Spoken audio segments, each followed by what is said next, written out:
Friends, welcome to SMG channel. अगर आप मेरे चैनल के ऊपर नए हो तो चैनल को सब्सक्राइब कर दो and hit the bell icon to get the latest updates. So आज के दिन मैंने मेरे चैनल के ऊपर जो है अभी के लिए हाल ही में एक वीडियो बनाया जहाँ पे मैंने दो शेयर्स को कवर किया है, जहाँ पे अच्छा खासा करेक्शन भी है और वहाँ पे एक अच्छी खासी अपसाइड भी आपको देखने को मिल सकती है। सो कंपनी के फंडामेंटल्स और फाइनेंशियल्स को ही मैंने जो है इस वीडियो के अंदर डिस्कस किया है। सो ये वीडियो आप चेकआउट कर सकते हो। इस वीडियो के अंदर हम लोग डिस्कस करने वाले हैं डाउ जोन्स के बारे में, F I S D I S के डेटा के बारे में, और मल्टीपल स्टॉक्स है जहाँ पे कुछ न्यूज़ है, टारगेट है और कुछ शेयर्स को भी जो है इस वीडियो के अंदर मैं डिस्कस करने वाला हूँ। सो आप स्टार्ट टू एंड तक देखिए तो आपको सब कुछ जानने और सीखने को मिलेगा।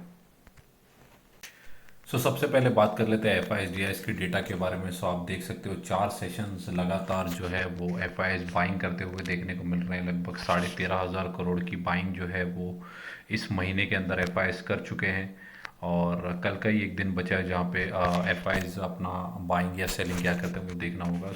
ओवरऑल अगर देखें नवंबर का जो महीना था वो इंडियन मार्केट्स के लिए काफ़ी अच्छा देखने को मिल रहा है। डीआईएस अगर देखेंगे तो माइनर सी सेलिंग लगभग, क्योंकि अगर आप देखें तो लगभग 1 साल से डीआईएस जो है वो एफआईएस की पूरी सेलिंग को एब्जॉर्ब करने में लगे हुए हैं। अब जो है वो माइनर माइनर प्रॉफिट बुकिंग करके ये भी जो है वो अभी के लिए सेलिंग करते हुए देखने को मिल रहे हैं। बट ओवरऑल अगर देखें तो अभी के लिए जो टेम्पररी देखें तो ट्रेंड जो है वो पॉजिटिव देखने को मिल रहा है। ग्लोबल पर्सपेक्टिव भी अगर देखें, कमोडिटीज़ के अंदर भी जो है प्राइजेस गिरते हुए देखने को मिल रहे हैं। करेंसी भी थोड़ी बहुत स्टेबल हुई है, डॉलर के अंदर भी गिरावट देखने को मिल रही है और एफ भी जो है वो बाइंग करते हुए देखने को मिल रहे हैं। ये 4-5 जो मल्टीपल फैक्टर्स हैं यही जो है वो स्टॉक मार्केट को आप थरोली जो है वो चलाते हुए देखने को मिलेंगे। इसके एडिशनल में अगर आप देखें तो कभी यूएस का जॉब डेटा हो गया, इन्फ्लेशन का डेटा हो गया, फिर ये इंटरेस्ट रेट हाइक हो गया। ये जो है वो 3-4 मल्टीपल पैरामीटर्स है जो एडिशनली आपको किसी किसी क्वार्टर के अंदर देखने को मिलेंगे। अपार्ट फ्रॉम दैट यही जो है वो 5 चीज़ें आपको चलाते हुए देखने को मिलेंगी ग्लोबली भी और डोमेस्टिकली भी। अगर जो है यही 5 चीज़ें आपको मैक्सिमम मार्केट्स को रन करते हुए देखने को मिलेंगे। और अभी के लिए देखें तो पांचों जगह पे अगर आप देखो तो ठीक ठाक ही जो है स्टेबिलिटी देखने को मिल रही है। नेक्स्ट बात कर लेते हैं क्रूड ऑयल की। तो क्रूड ऑयल अभी के लिए देखें तो $85 के आसपास ट्रेड करते हुए आपको देखने को मिलेगा। अगर आप यहाँ पे देखें ये चार्ट के आसपास तो लगभग $120 के आसपास जो था वो डॉलर ट्रेड करते हुए देखने को मिला। बट पिछले 6 महीने में अगर आप देखेंगे तो चार्ट के अंदर काफ़ी बड़ा डिक्लाइन आपको देखने को मिलेगा, जो कि ये हमारे लिए इंडियन मार्केट्स के लिए काफ़ी अच्छा साइन आपको देखने को मिलेगा, क्योंकि बहुत सारी कंपनीज का जो रॉ मटेरियल होता है वो क्रूड ऑयल होता है। ये जितना सस्ता होगा जितनी गिरावट क्रूड ऑयल के अंदर देखने को मिलेगी। जो अपकमिंग क्वार्टर्स हैं केमिकल सेक्टर्स के लिए ये काफ़ी अच्छे आपको देखने को मिलेंगे। और इसीलिए मैं कहता हूँ कि अभी भी जो भी केमिकल सेक्टर्स या ऐसी कोई भी कंपनी जो कि raw material as a crude oil के ऊपर डिपेंडेंट है और वहाँ पर आपको मार्जिन प्रेशर की वजह से गिरावट इन क्वार्टरली रिजल्ट्स देखने को मिल रहे हैं। वहाँ पे जो है आप एस आई पी के वे में बाइंग करके चल सकते हैं। क्रूड ऑयल अभी के लिए $85 के आसपास ही ट्रेड कर रहा है। $90 के नीचे ही अगर आप देखें तो पिछले कुछ टाइम से $100 के नीचे $90 के आसपास ही ट्रेड कर रहा है। बीच में जो है वो गिरावट भी देखने को मिली, वहाँ से थोड़ी बहुत रिकवरी भी। और चाइना में जो अभी लॉकडाउन चल रहा है या लॉकडाउन हुआ था उस वजह से भी क्रूड ऑयल के अंदर गिरावट लगातार सेशंस में थी। बट आज के दिन अगर देखेंगे तो लगभग 2.5% के आसपास का थोड़ा बाउंस देखने को क्रूड ऑयल के अंदर मिल रहा है। आज के दिन अगर डाउ जोन्स के अंदर देखें तो थोड़ी बहुत तेज़ी देखने को मिल रही है, 52 पॉइंट्स के आसपास की तेज़ी देखने को मिल रही है। देखना होगा कि पूरे रात भर में कैसे डाउ जोन्स ट्रेड करता है। अगर ओपनिंग तो देखें तो वो पॉजिटिव ही देखने को हमें मिल रही है। बेस्ड ऑन द रिस्पॉन्स और ग्लोबली अगर ओवरनाइट कोई सिचुएशंस नहीं होती तो आपको कल के दिन जो है निफ्टी के अंदर भी स्ट्रेट आउट जो कंटिन्यूस सेशंस अगर आप देखें तो काफ़ी ज़्यादा बुलिश निफ्टी अभी के लिए देखने को मिल रहा है।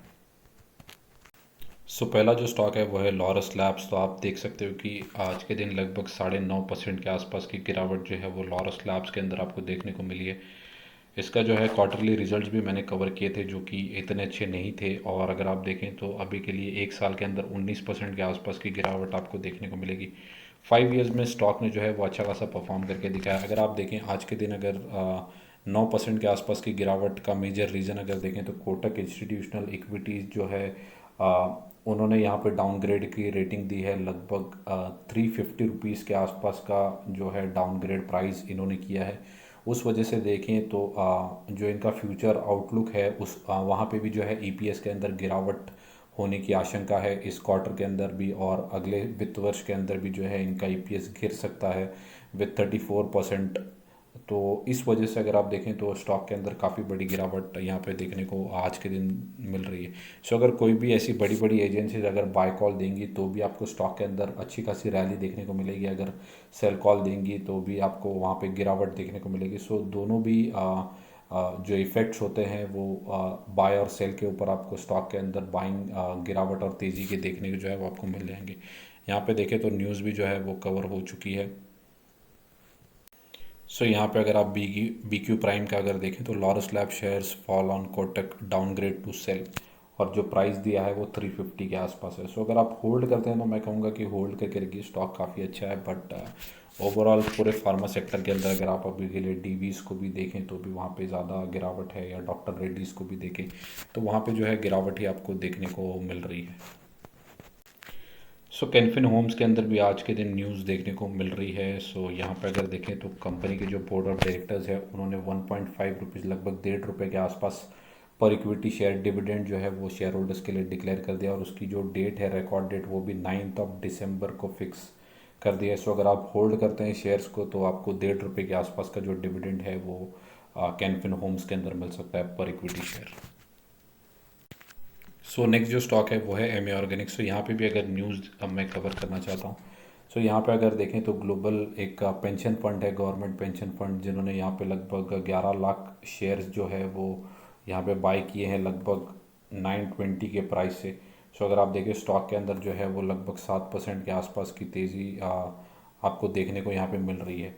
सो यहाँ पे 7% के आसपास की तेज़ी जो है वो एम ई ऑर्गेनिक्स के अंदर, उसका जो मेजर रीज़न है कि यहाँ पे 11 लाख के शेयर्स 920 के प्राइस के ऊपर बाइंग करते हुए देखने को मिले। सो यहाँ पे कोई भी बाइंग और सेलिंग की सलाह नहीं है, मेरा कोई भी इसके अंदर होल्डिंग भी नहीं है, ना ही मैं ज़्यादा। बट यहाँ पे जो है आज के दिन एक न्यूज़ कवर हुई है जहाँ पे लगभग 11 लाख शेयर्स के सौदे हुए हैं।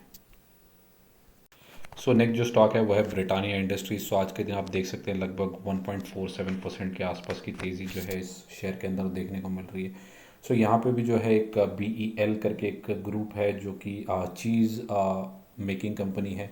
सो यहाँ पे अगर आप देखें फ्रांस की एक कंपनी है जिसके साथ ब्रिटानिया ने जो है जॉइंट वेंचर किया है। सो अब इनके जो चीज़ के प्रोडक्ट्स हैं उसको ब्रिटानिया जो है वो इंडिया के अंदर भी सेल करेगा। सो यहाँ पे जेवी जो है इन्होंने साइन किया है जो कि जॉइंट वेंचर होता है। सो अगर आप देखें तो इस वजह से ब्रिटानिया के अंदर काफ़ी अच्छी तेज़ी भी देखने को मिल रही है, और ब्रिटानिया के सेल्स भी जो है वो इन फ्यूचर क्वार्टर्स के अंदर आपको बढ़ते हुए देखने को मिलेंगे, क्योंकि बी एल फ्रांस के अगर ये चीज़ को इंडिया के अंदर बेचेंगे तो इनको काफ़ी ज़्यादा बेनिफिट जो है वो कंपनी लेवल पे देखने को मिलेगा। कंपनी जो है वो ऑल टाइम हाई के आसपास ही ट्रेड कर रही है। लगभग एक साल के अंदर कंपनी ने 20% के रिटर्न्स जनरेट किए हैं। 5 साल में देखें तो 77% के आसपास के रिटर्न जनरेट किए। ओवरऑल कंपनी काफ़ी अच्छी है, मैंने काफ़ी बार कवर भी करता हूँ। चार्ट भी देखें तो कंपनी का चार्ट भी जो है काफ़ी अच्छा है। कंपनी की ग्रोथ जो है या कंपनी का चार्ट आपको स्लो देखने को मिलेगा, बट ओवरऑल कंपनी जो है वो काफ़ी अच्छी है। 1 लाख करोड़ के आसपास की मार्केट कैप भी जो है इन्होंने क्रॉस कर दी है, और कंपनी जो है वो 4% के आसपास का डिविडेंड भी बांटती है। सो ग्रोथ, स्लो ग्रोथ और ठीक ठाक डिविडेंड अगर आपको चाहिए तो ये जो कंपनी है वो काफ़ी एक बढ़िया ऑप्शन आपको देखने को मिलेगा। सो नेक्स्ट जो कंपनी है वो है J B chemicals and pharmaceuticals. So अगर आप नाम से पता चलता है कंपनी जो है वो फार्मा और केमिकल दोनों भी सेगमेंट में काम करती है। सेम और एक कंपनी है जो है आई ओ एल सी पी। सो ये भी जो कंपनी है वो केमिकल प्लस फार्मा के सेगमेंट में अंदर काम करती है। यहाँ पे अगर आप देखें तो कंपनी जो है प्रभुदास लीलाधर जो कि एक रेटिंग एजेंसी है, वहाँ पे अगर देखें तो 2350 का जो टारगेट है वो J B chemicals and pharmaceuticals के लिए इन्होंने दिया है। सो अगर आप एक साल का चार्ट देखें तो भी कंपनी ने अच्छे रिटर्न जनरेट करके दिए हैं, और 5 साल में तो लगभग 600% के जो रिटर्न्स है कंपनी ने जनरेट करके दिए हैं। मैक्सिमम अगर मैं दिखाऊं तो 8000% के आसपास के रिटर्न। सो ओवरऑल कंपनी काफ़ी अच्छी है, और कंपनी ने अच्छा खासा परफॉर्म भी पिछले कुछ टाइम से किया है। हर सेगमेंट में देखें तो कंपनी ने काफ़ी अच्छा परफॉर्म किया है। सो आई सो अगर अपने आई ओ एल सी पी की जगह J B chemicals and pharma को अगर चुना होता तो आपके अच्छे खासे पैसे जो है वो इस शेयर के अंदर आपको बनते हुए देखने को मिल सकते हैं। सो नेक्स्ट जो कंपनी है वो है लक्ष्मी ऑर्गेनिक्स। तो ये भी जो है एक केमिकल सेक्टर की कंपनी है। मैंने पहले ही क्रूड ऑयल के बारे में डिस्कस किया मेरे वीडियो के अंदर। सो क्रूड ऑयल के प्राइसेस के अंदर नरमी देखने को मिल रही है। $120 के आसपास जो था क्रूड ऑयल 6 महीने पहले ट्रेड कर रहा था।